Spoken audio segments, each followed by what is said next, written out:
നമസ്കാരം. Raf talk ഫുട്ബോളിലേക്ക് അവർക്കും സ്വന്തം. ബ്രസീലിയറോ സീരിയയിലെ റെലഗേഷൻ സോണിലാണ് നെയ്മർ ജൂനിയറുടെ സാൻഡോസ് ഉള്ളത്. ഇന്നലെയും പൊട്ടി. സാവോപോളോയുടെ 2-1 പൊട്ടി. അതോടുകൂടി ഇപ്പോൾ 5 മത്സരങ്ങൾ സീരിയയിൽ പൂർത്തിയാക്കുമ്പോൾ ഒരേ ഒരു കളിയാണ് സാൻഡോസ് വിജയിച്ചത്. ആ വിജയിച്ച കളിയിലാവട്ടെ നെയ്മർക്ക് പരിക്കേറ്റത് വലിയ നിരാശ അവർക്ക് ഉണ്ടാക്കുകയും ചെയ്തു. 5 കളി, 1 വിജയം, 1 സമനില, 3 പൊട്ടൽ. 4 പോയിന്റുമായിട്ട് 17ാം സ്ഥാനത്ത്, അതായത് റെലഗേഷൻ സോണിലാണ് ഇപ്പോൾ സാൻഡോസ് ഉള്ളത്. മത്സരം 2-1 സാവോ പോളോ അവരെ പരാജയപ്പെടുത്തിയിരിക്കുന്നത്. സാവോ പോളോക്ക് 5 കളികളിൽ നിന്ന് 7 പോയിന്റ്, അവർ 10ാം സ്ഥാനത്താണ്.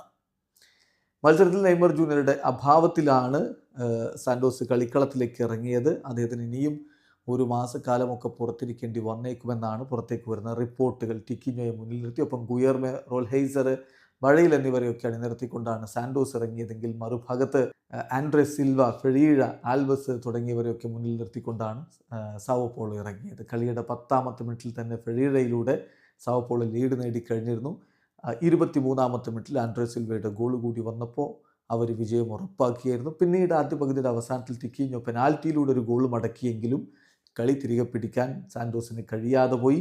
കളിയിൽ സാൻഡോസ് അവസരങ്ങൾ ഉണ്ടാക്കിയെടുത്തിരുന്നു, നിരവധി അവസരങ്ങൾ അവർ ഉണ്ടാക്കിയെടുത്തിരുന്നു. പക്ഷേ പന്ത് വലയിലേക്ക് എത്തിക്കുന്നതിൽ അവർ നന്നായിട്ട് ബുദ്ധിമുട്ടുകയും ചെയ്തു. ഒടുവിൽ ഇതാ 2-1 തോൽവിയോടുകൂടി ഇപ്പോൾ 17ാം സ്ഥാനത്താണ് സാൻഡോസ് ഉള്ളത്. വീഡിയോ അവസാനിക്കുന്ന ഫുട്ബോൾ ലോകത്ത് കൂടുതൽ വിശേഷങ്ങളുമായി റാഫ് ടോക്സ് എത്താം.